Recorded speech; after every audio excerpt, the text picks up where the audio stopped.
नमस्कार पाठकों, मेरे YouTube चैनल ज्ञान दर्पण में आपका स्वागत है। तो आइए आज भाषा की पहली कक्षा का आरंभ करते हैं। आज हम भाषा शब्द का अर्थ, भाषा की परिभाषा और भाषा की परिभाषा की व्याख्या को समझेंगे। भाषा शब्द का अर्थ, मीनिंग ऑफ वर्ड भाषा। भाषा शब्द संस्कृत के भाष धातु से बना है, जिसका अर्थ है बोलना, स्पीकिंग या बताना। अब आइए इसकी परिभाषा पर ध्यान देते हैं। भाषा क्या है? What is language? विचारों और भावों की अभिव्यक्ति का माध्यम ही भाषा है। हम अपने विचारों को दूसरे व्यक्ति से जिस माध्यम से बता या बोल सके, वही भाषा है।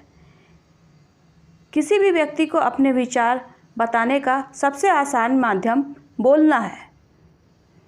हम बोलकर किसी को भी अपने विचार आसानी से बता सकते हैं। अब आइए भाषा शब्द को विस्तार में समझते हैं। भाषा शब्द का उच्चारण करते ही हमारे मन में अनेक सवाल उत्पन्न हो जाते हैं। सवालों की श्रृंखला में एक और सवाल यह भी आता है कि जब हम पैदा होते हैं तब अपने भावों को बोलकर नहीं बता पाते, क्योंकि तब तो हमें बोलना ही नहीं आता है। तो क्या हमारे माता पिता या बड़ों को हमारी ज़रूरतों के बारे में समझ में नहीं आता है?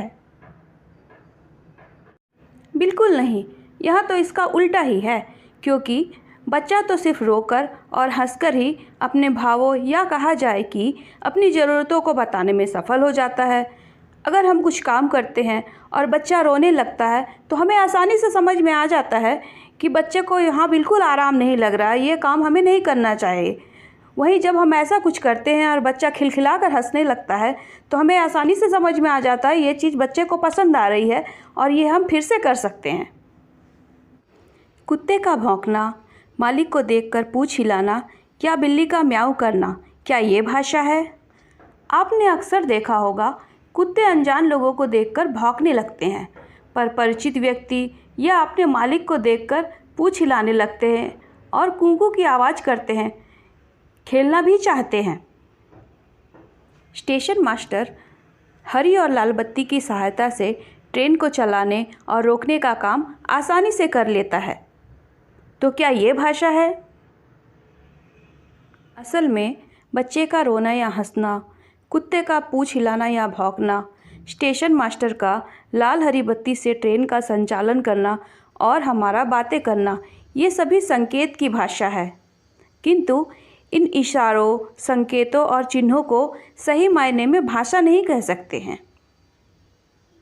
भाषा तो भाव और विचार प्रकट करने वाले उन ध्वनि संकेतों को कहते हैं जो मानव मुख से निकले हो, क्योंकि मानव मुख से निकले ध्वनि संकेत व्यवस्था में बंधे होते हैं और यही व्यवस्थाबद्ध होना ही मानव भाषा को पशु पक्षी की भाषा से भिन्न या अलग करता है।